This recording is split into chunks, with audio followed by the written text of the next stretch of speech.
One of the other important purposes of Time to Act is that it provides an umbrella, a structured umbrella to acquire and integrate new businesses. And so we have very clear internal processes, procedures, rules and structure into which we can fit acquisitions. And importantly, not just fit acquisitions as a concept, but fit people into that, because we as a group and I as the executive chairman are very aware of the fact that acquisitions are an easy way to ultimately lose money. And what we will not do is destroy value through a poor acquisition strategy or an unstructured approach to acquisitions.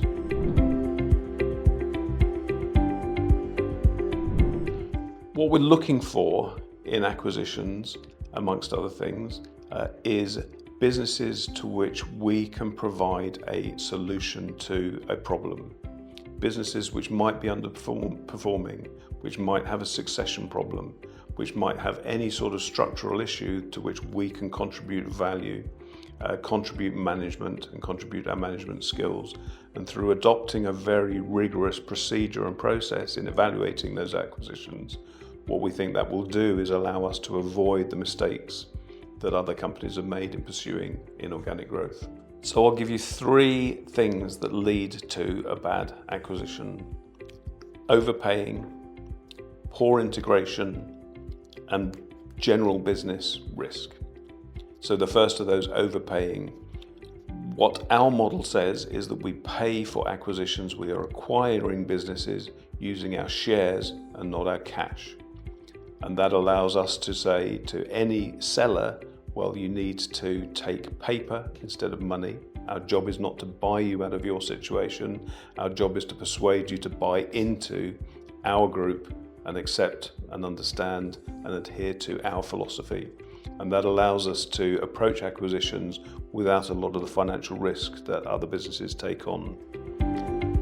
Second risk that I see too often is other companies acquiring businesses without the cultural and the people integration. And in order to mitigate that risk, what we have is a very clear structure, a process, an operating system into which acquisitions are integrated. People are integrated onto a management board, and our management board sits below our executive board. And our management board is a very key way in which we run the people within our group. Finally, there is business risk. Our model is to look for and will be based upon acquiring businesses which, also like us, don't have that same technology risk than many other sectors of the energy transition supply chain. So we're looking for businesses which might have, like our 2 businesses do at the moment, relatively mature technologies, but mature technologies that are applied into an innovative, growth-oriented way. And that avoids a lot of the technology risk that we would accrue if we bought startup, new technology, high growth, high risk businesses. That's perfect. So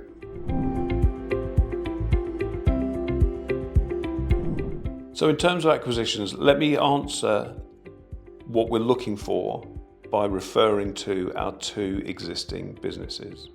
When you look at Greenspur, the technology in Greenspur uses very well established ferrite magnet technology to develop a new type of generator. So it's a business which is based upon established, well understood, mature technology. And the Greenspur generator, as an axial flux generator, is not a new type of unproven technology. It's a very proven technology. We just do it in a different way. Diffusion Alloys takes a very well established coating process, a 60-year-old aluminizing or chromizing industrial process, and applies that to new growth industries. So again, a mature technology approach to a growth market. And that's the type of solution, the type of target that we have in mind when we will be looking for acquisitions. So the key term that we apply to acquisitions is that they will take our paper and not our cash. What that then raises a question is, how long does that business seller need to hold on to that paper?